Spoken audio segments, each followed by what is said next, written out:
share and subscribe to Mufti Tariq Masood, famous scholar. سورہ مائدہ میں اللہ نے جو جو چیزیں کھانے کی ہم پر حرام ہیں وہ بیان کی. حرمت علیکم المیتہ, مردار کھانے کی اجازت نہیں. بکری مر گئی اٹھا کے کھا لیا, چائنا والے کھا لیتے ہیں مرا ہوا کتا بھی, ہمیں مری ہوئی بکری کھانے کی بھی اجازت؟ بولو کوئی چائنا والے بیٹھے ہوں تو پیش کی معذرت بھائی. فرمایا والدم, خون کی اجازت نہیں ہے, انسان ہو تم, ہم خون نہیں پی سکتے, سمجھ رہے ہو؟ اور یہ جو اونٹ کا خون نکال رہے ہوتے ہیں نا گھٹنوں پہ ڈالنے کے لیے جوڑے, یہ بھی چھوڑ دیں, یہ خون ناپاک چیز ہے, استعمال کی چیز نہیں ہے. اکثر میں نے دیکھا خون کو اونٹ کو نہر کرتے ہیں لوگ, بالٹیاں لے کے کھڑے ہوتے ہیں پتہ نہیں گھٹنوں کے درد کے لیے. گندی ناپاک چیز ہے, چھوڑ دو بھائی اس کو اپنے حال پہ. اللہ فرماتے خون بھی تم پر حرام ہے. ولحم الخنزیر, خنزیر سور کا گوشت بھی حرام ہے.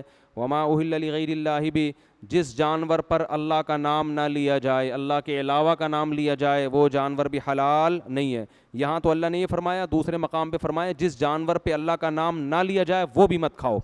اس سے پتہ چلتا ہے کہ جو یورپ میں مشینی ذبیحہ ہے یہ بھی حرام ہے. نئے نئے مفتی مارکیٹ میں آ رہے ہیں, ہر حرام کو نہ کچھ گھما پھرا کے حلال کر کے کھا جاتے ہیں. امریکہ میں, فرانس میں, آسٹریلیا میں آپ کو جدید مفتی ملیں گے غامدی صاحب جیسے, وہ کہتے ہیں کوئی بات نہیں, مشین پہ اللہ اکبر چل رہا ہے نا تو چکن ذبح ہو رہی ہے تو اللہ کا نام تو ہو گیا. جب قرآن کہتا ہے نا اللہ کا نام, اس سے مراد کوئی بندہ ہو پراپر طریقے سے اللہ کا نام لے, کیسٹ نہیں اس سے مراد ہے. اب بتاؤ ٹیپ ریکارڈ یہاں رکھ کے چلے جاؤ آپ, میں تراویح پڑھا رہا ہوں نا تو میں اپنی آواز میں قرآن پڑھ کے ٹیپ چلا کے چلا جاؤں تو نماز ہو جائے گی ہے بھائی؟ او بھائی بندہ کھڑا ہو آگے, ٹھیک ہے نا, بندہ کھڑا ہو. اسی طرح یہ جو عرب ملکوں میں ایک اذان ہوتی ہے, باقی تمام مسجدوں میں ریکارڈنگ چلتی ہے, یعنی وہ تمام مسجدوں سے نشر ہوتی ہے, مجھے اس پر بھی اطمینان نہیں ہے. اذان شاعر اسلام میں سے ہے, ہر نماز کے لیے پراپر طریقے سے مؤذن کو حکم ہے کہ وہ اذان دے. انہوں نے شارٹ کٹ راستہ نکالا ہوا ہے, ایک اذان ہوگی وہی ہر مسجد سے نشر ہوگی.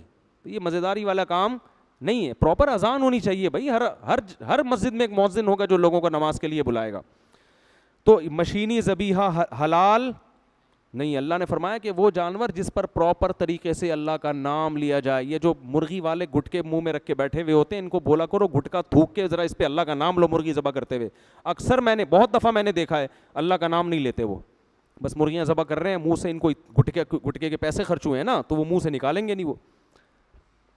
تو ان کو ٹریس کیا کریں, کیونکہ اگر جانور پر جان کر اللہ کا نام چھوڑ دیا وہ جانور کیا ہے؟ مردار ہے. تو یورپ میں, امریکہ میں, ان ملکوں میں جب رہیں تو مشینی ذبیحہ مت کھایا کریں. لوگ مجھ سے یہ کہتے ہیں کہ بھائی ضرورت ہے, مجبوری ہے, کیا کریں؟ بھائی مجبوری, قرآن نے جس مجبوری کو مجبوری کہا ہے نا وہ مجبوری ہے کہ جب آپ بھوک سے مرنے لگیں اور آپ کے پاس, آپ کو یقین ہو کہ اب ایک لقمہ نہیں کھایا تو مر جاؤں گا میں. تو جب ایسی کنڈیشن آ جائے نا کہ ریگستان میں کہیں صحرا میں پڑے ہوئے روح نکل رہی ہے, تو پھر جو ملے, کتا بھی ملے منہ میں آ کے ڈال دیا جائے گا آپ کے, وہ جائز ہو جائے گا آپ کے لیے. تھوڑی دیر کے لیے انسان یعنی چھوڑے وہ کتا پن جو ہے نا دکھا دے وہ, لیکن یہ کوئی مجبوری نہیں ہے, کیونکہ چکن کھانا فرض نہیں ہے اسلام میں, میٹ کھانا فرض نہیں ہے. ایسی صورت میں آپ سبزیاں کھا کے گزارا کریں. سمجھتے ہیں کہ نہیں سمجھتے؟ تو حرام کو بڑی ڈھٹائی کے ساتھ لوگ وہاں جا کے کھا لیتے ہیں کہ یار کیا کریں. ایکچولی ہمارے ایک رشتہ دار گئے وہاں لندن میں, میں نے کہا وہاں تو چکن بڑی مشکل سے ملتی ہے. اس وقت تو بہت مشکل تھی. انہوں نے کہا یار ہم احتیاط کرتے تھے, اب جس حد تک ہو سکتی تھی, اگر نہیں ہوتی تو پھر کھا لیتے, اب کیا کرتے. ایسا تھوڑی ہے بھائی, اللہ نے اجازت نہیں دی ہے. تو جس جانور پر اللہ کا نام نہ لیا جائے وہ سور کی طرح کیا ہے؟ حرام ہے, چاہے وہ دیکھنے میں کتنا اچھا لگے.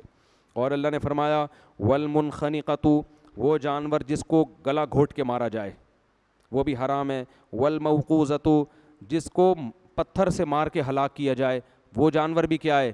حرام ہے. اسی وجہ سے بر صغیر کے علماء کہتے ہیں کہ گولی کا شکار بھی حلال نہیں ہے اس آیت کی روشنی میں, کیونکہ قرآن کہہ رہا ہے موقوذہ, جس چیز کو پتھر سے مار کے ہلاک کیا جائے وہ کیا ہے؟ حرام. یعنی دھار والی چیز تو حلال ہے, جیسے تیر ہے یا چھری میں دھار ہوتی ہے نا, تو گولی جو ہے نا, گولی اس میں دھار نہیں ہوتی. یہ جو آر پار ہوتی ہے یہ دھار کی طاقت سے نہیں ہوتی بلکہ پھینک کی طاقت سے ہوتی ہے. تو یہ بھی پتھر ہی کے حکم میں ہے. پتھر کبھی پتھر کا ہوتا ہے, کبھی لوہے کا بھی ہو سکتا ہے وہ. تو قرآن نے کوئی فرق نہیں کیا. یعنی آپ کسی جانور کو کھینچ کے پتھر ماریں اللہ اکبر کہہ کے, وہ پتھر اس کے آر پار ہو جائے گا, اس سے خون نکلے گا, پھر بھی وہ جانور حلال نہیں ہوگا. اب بعض عرب علماء کہتے ہیں کہ گولی جو ہے نا وہ کیا کرتی ہے, خون بہا دیتی ہے جانور کا, اس لیے وہ حلال ہے. ہم یہ کہتے ہیں کہ قرآن نے کہا پتھر سے مارا ہوا جانور حرام ہے, اس میں قرآن نے کوئی شرط بیان نہیں کی کہ اس کا خون نکلے یا نہ نکلے. تو گولی میں کیا ہوتا ہے کہ پتھر آپ ہاتھ سے پھینکتے ہیں, اس کی اتنی طاقت نہیں ہوتی کہ آر پار ہو جائے. گولی ایک ایسا پتھر ہے جس کے لیے آپ ایک اسلحہ استعمال کرتے ہیں. ایسا ہی ہے جیسے اس کی نال میں پتھر رکھ کے فائر کر دیں یا کلاشن کوف کی گولی رکھ کے فائر کر دیں, حکم پہ کوئی فرق نہیں پڑے گا. ہاں کلاشن کوف کے آگے کوئی یعنی کوئی ایسی بندوق ہو جس کے آگے دھار ہو, یعنی تیر لگا ہوا ہو, بلیڈ لگی ہوئی ہو, اس سے اگر بسم اللہ اللہ اکبر پڑھ کے فائر کریں گے, وہ اگر آر پار ہوگا اور اس سے خون نکل جائے گا جانور کا, تو وہ جانور کیا ہو جائے گا, حلال ہو جائے گا. دھار والی چیز جانور پہ لگنا ضروری ہے. جو پھینکنے کی طاقت کی وجہ سے اندر جاتی ہے اس سے جانور حلال نہیں ہوتا. یہ دور اباحت پسندی کا ہے, لوگ آسانیوں کی طرف جا رہے ہیں. تو جب پرندوں کا شکار کرنے جایا کریں, جانور کا شکار کرنے جایا کریں, تو اگر آپ نے گولی سے شکار کیا ہے تو اگر ذبح کرنے کی نوبت نہ آئے تو وہ جانور مت کھایا کریں, اس کو کیا کر دیں, چھوڑ دیں, وہ حرام ہو گیا.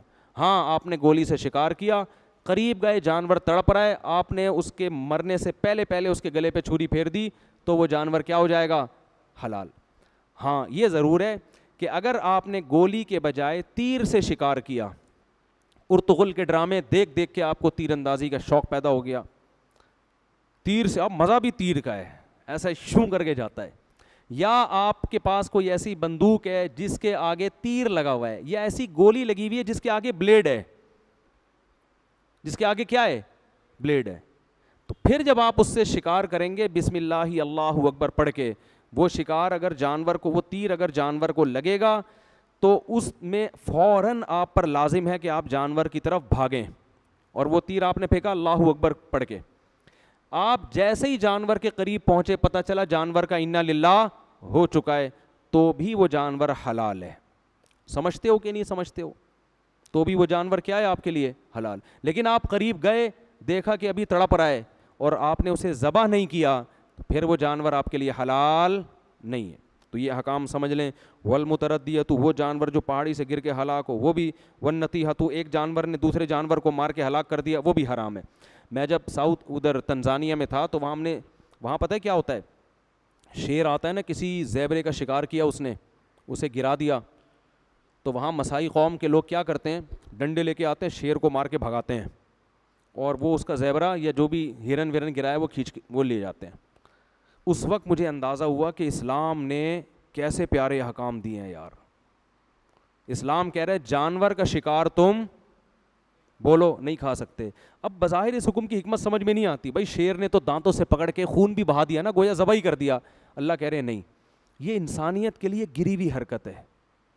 یہ بہت, وہاں دیکھ کے لگ رہا تھا یار تم انسان ہو یا کتے ہو, کیا کر رہے ہو. یہ شیر نے اپنے لیے شکار کیا ہے, وہ جانور مرا ہوا ہے اور آپ اسے گھسیٹ کے ہے بھائی لا کے کھا رہے ہو. بہت گھٹیا حرکت لگ رہی تھی. اس وقت میں کہہ رہا تھا الحمدللہ الذی علی نعمت الاسلام, تمام تعریفیں اس اللہ کے لیے جس نے ہمیں کیا بنایا, مسلمان. یہ بہت اخلاق سے گری ہوئی حرکت لگتی ہے. تو یہ بھی نہ کیا کریں کہ جانور نے کاٹا ہوا ہے ٹھیک ہے, اور آپ اٹھا کے لے.